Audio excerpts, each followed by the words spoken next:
Hi there, Craig Lane with Health Alchemy. We're here we've been doing a series on the early warning signs of negative health and downward spiral. And today we're going to address something that men seem to have more of I was talking to a woman about this yesterday. Men seem to have more of an issue with what I'll call the bank building up and the need to get a withdrawal from the bank account. And the women don't seem to need this as much. But again, men are partly masculine, partly feminine. Women are partly feminine, partly masculine. And then if you're something in between, LGBTQ or gay or whatnot, then you can just ask yourself, do I have masculine and feminine tendencies, and where do I lean by default? Okay, great.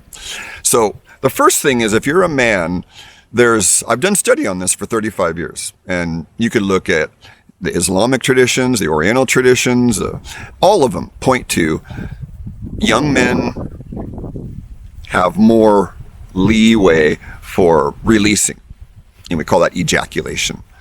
But a lot of men aren't taught that you can separate ejaculation from orgasm. That's right. Ejaculation and orgasm, we get this weird training. And so one of the things that I've noticed in my 35 years of practicing this is, some guys call it semen retention, microcosmic orbit, different names, they don't mean a whole lot if you don't really know what they mean. But one of the things that we need support with, especially as men, because I was talking to a woman yesterday and she just didn't get it. She's like, what is with you guys? And I tell her, I go, look, it's like a balloon that blows up. And then if the guy's pretty sexual and the wind blows or a woman walks by, it's like there's a desire to, and it's natural to want to put your seed in there, and that's the natural part, but that's the animal. See, so part of the first step for, I don't want to say controlling your sexual energy, because sexual energy, what is it? It's creative energy. So don't you want to use your creative energy skillfully to create a better life for you and others? Because most of the spiritual traditions, there's a point where they start warning you about, when you're younger as men, you can ejaculate more. But guys my age, I'm 60. And that's what I'm starting to see as I've gotten older, is I really practiced it well, like really lengthening the time between releases. And then the last 10, 15 years, I was practicing, because I was getting a lot of headaches and kundalini buildup, you might say. And I just started letting it fly, so to speak. And then the side effect I've noticed as I've gotten older, though, is less energy the next day, or even the same day. I've been practicing this for about a couple of months watching, and up to 2 to 4 hours more sleep is needed. For sure, less motivation. Don't feel as warm. Don't feel as confident. So what's the simple solution? Don't do it.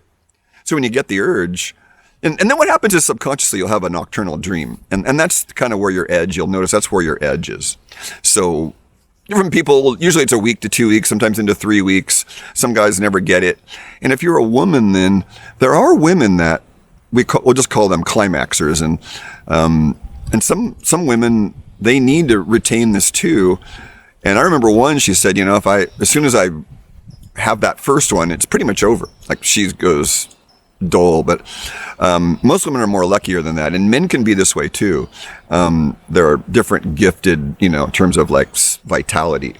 So the early warning sign is when it disappears and you're used to having it, that needs to be looked at. And the Enneagram, and some of the Enneagram body typing, soul typing, emotional typing, they have like a sexual subtype, and they've got a mental subtype and a social subtype, and these different subtypes. So you may not, I know a girl that I asked her, she was one of my assistants, and I said, hey, you're with your boyfriend. How often do you, really